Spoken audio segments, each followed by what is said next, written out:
saudara yang terkasih di dalam nama Tuhan Yesus. Apa kabarnya saudara? Saya berharap saudara dalam keadaan luar biasa, penuh sukacita dan tetap dalam perlindungan Tuhan yang sempurna.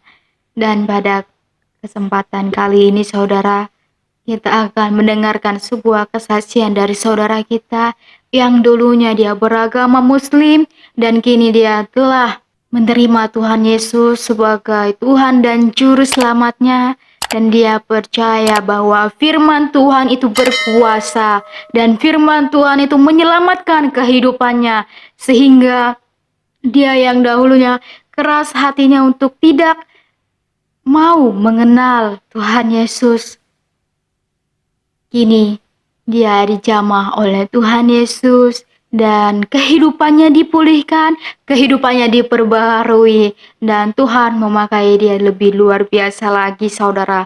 Dan bagaimanakah kesaksiannya? Mari kita dengarkan bersama-sama. Oui, eh bien j'étais issu d'une famille en tout cas maghrébine, musulmane, et nous sommes en France pour des raisons économiques, et j'habitais un quartier populaire. Et tout petit en France, mes parents m'ont inculqué les préceptes de l'islam, religion que je respecte et que j'aime, avec de bons principes éthiques et de moralité. Donc je pratiquais ma religion avec le ramadan chaque année, mes 5 prières. J'aimais Dieu, j'aimais beaucoup les choses de Dieu, et je recherchais en tout cas Dieu ardemment au plus profond de mon cœur.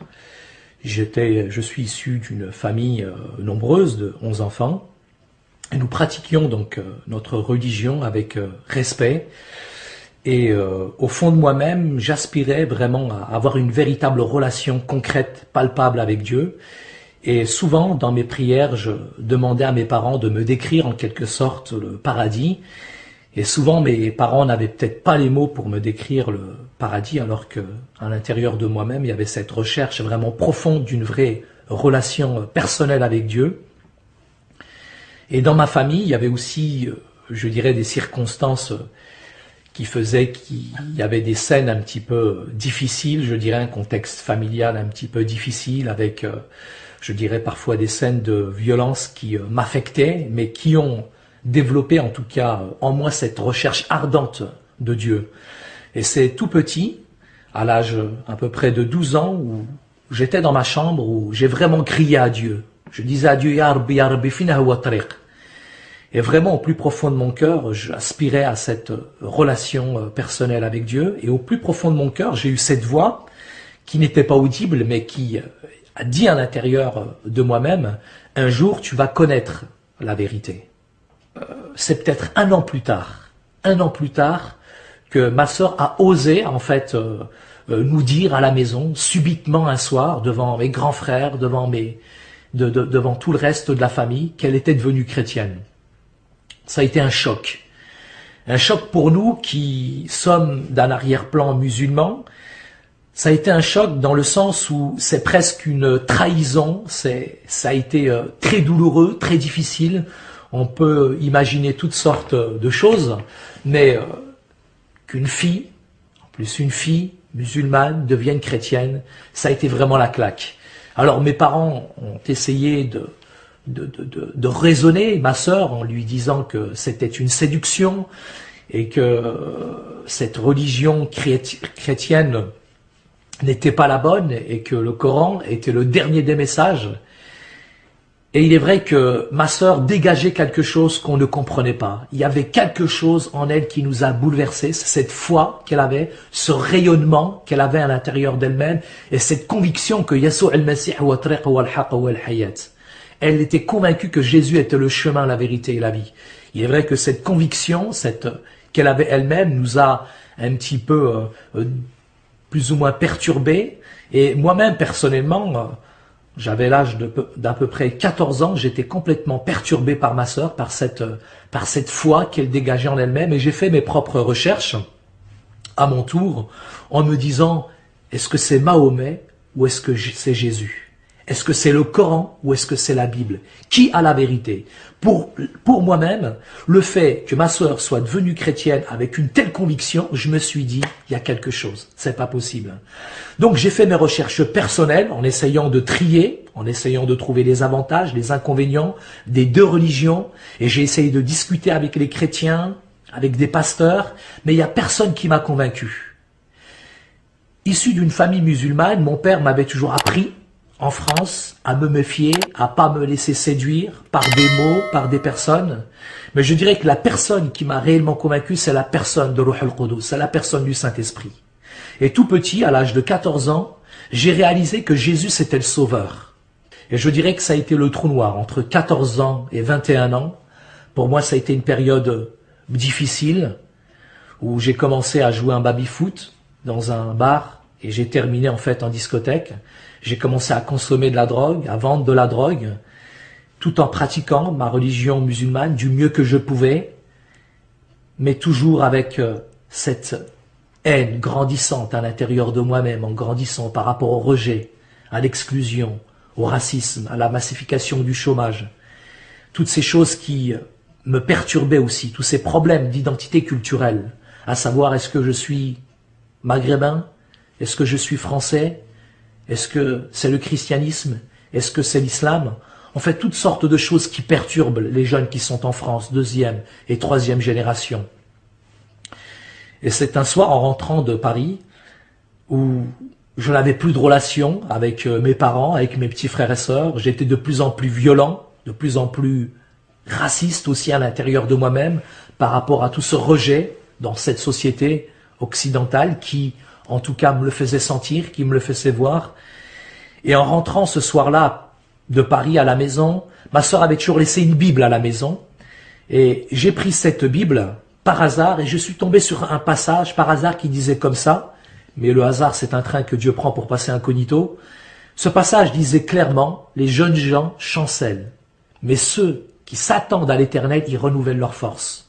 Je ne suis pas un mystique, un soufi, mais j'ai été vraiment envahi de la présence de Dieu. J'ai vraiment réalisé à quel point Allahu mahabba, à quel point Dieu est amour, à quel point Dieu m'aimait, malgré tous les péchés, malgré toutes les choses que j'avais commises, parce que le péché, pour moi, c'est pas simplement voler, mentir, tricher, commettre des choses qui sont mauvaises. C'est très grave, ces choses-là, mais le pire des péchés que j'ai réalisé ce soir-là, c'est que je me suis détourné de Jésus, je me suis détourné de Dieu, en prenant mon propre chemin.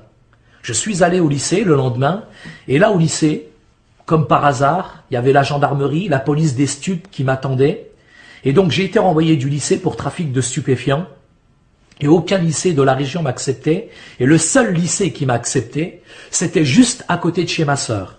Si bien que du lundi au vendredi, j'allais à l'école, le samedi soir, j'allais en discothèque, en boîte de nuit, et le dimanche matin, ma sœur, elle me réveillait pour aller à l'église. Elle me disait chaque dimanche matin, tant que tu seras chez moi, tu viendras à l'église.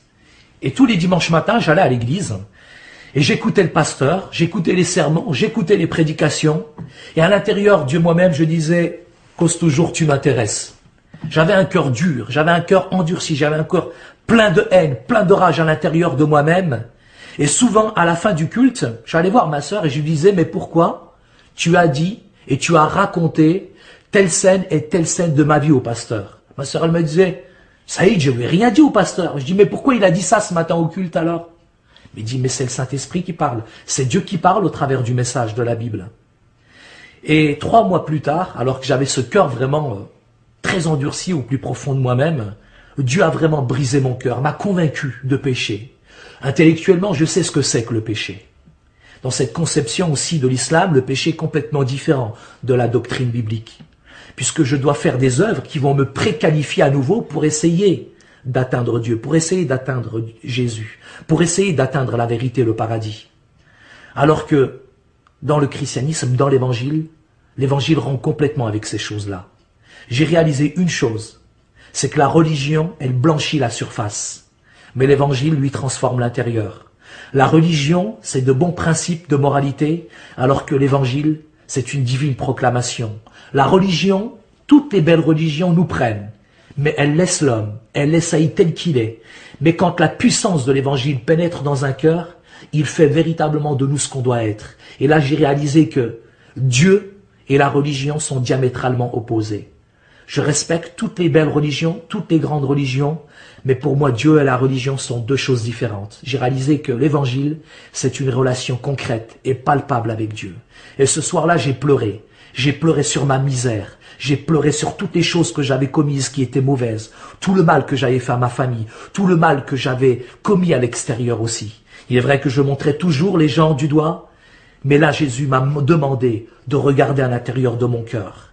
Mais j'ai vraiment pleuré pendant des heures sur ma misère. Quand c'est vraiment le Ruh al-Qudus, quand c'est vraiment le Saint-Esprit qui nous convainc à l'intérieur de nous-mêmes, c'est quelque chose de merveilleux. Et je crois que pour moi, en tant qu'ex-musulman, aujourd'hui, la plus grande des choses, c'est d'avoir réalisé que Jésus était le Sauveur, mais qu'il était aussi le Seigneur de ma vie. Et que lui seul, qui était parfait, pouvait prendre mes péchés et mes erreurs au travers de Dam al-Masih, au travers de son sacrifice. Là, j'ai pu me réconcilier avec mes parents, avec l'extérieur. J'avais commis beaucoup de choses qui étaient mauvaises. Et j'ai dû me réconcilier avec beaucoup de personnes. Et plus je demandais vraiment à Dieu de me montrer tout ce que j'avais fait, plus Dieu me montrait le mal que j'avais fait. Et plus j'allais me réconcilier. J'ai été aussi me réconcilier avec mon père. J'avais beaucoup de haine, beaucoup d'amertume envers mon père par rapport à toutes sortes, je dirais, de scènes violentes que j'ai vues à l'intérieur de la maison, qui m'avaient troublé, qui m'avaient affecté même psychologiquement. Et je suis allé voir mon père et ça a été vraiment difficile pour moi, mais Dieu m'a donné la force. Jésus m'a donné l'amour à l'intérieur de mon cœur. Mais Jésus m'a appris à développer une communication, une intimité avec Dieu. Et aujourd'hui, si j'ai une relation avec ce Père céleste, c'est grâce à Jésus. Haleluya. Sungguh kesaksian yang luar biasa saudara yang telah kita dengarkan. Sehingga membuat iman kepercayaan kita semakin dikuatkan, semakin diteguhkan di dalam nama Tuhan Yesus. Ya, seperti yang kita ketahui ketika kita percayakan Dia, maka Tuhan akan memberikan berkat-Nya yang melimpah-limpah kepada kita. Matius 21 ayat 22, dan apa saja yang kamu minta dalam doa dengan penuh kepercayaan, kamu akan menerimanya. Sungguh luar biasa kan saudara? Iya, ketika kita bersungguh-sungguh dalam berdoa dan kita percaya, kita terlebih dahulu mencari kerajaannya, maka berkat-berkat yang melimpah akan diberikan Tuhan kepada kita. Mari kita terus mengabarkan Injil tentang kebaikan Tuhan, tentang kasih karunia Tuhan, sehingga semakin banyak lagi saudara-saudara kita yang percaya dan menerima lawatan Tuhan Yesus di dalam kehidupan mereka masing-masing saudara, sehingga nama Tuhan semakin dipermuliakan, nama Tuhan semakin ditinggikan. Kita membawa rasa syukur kita ke hadapan Tuhan, kita menjadi alatnya untuk menyampaikan Injil kebenaran. Baiklah saudara, kiranya Tuhan Yesus memberkati kita dimanapun kita berada, dan kita menjadi garam dan terang. Kita dipakai Tuhan lebih luar biasa lagi sebagai umat pilihannya untuk menyampaikan Injil kebenaran. Bersama dengan saya Ayu Lestari Malau dari channel Khotbah Pendeta mengucapkan Tuhan Yesus memberkati. Shalom.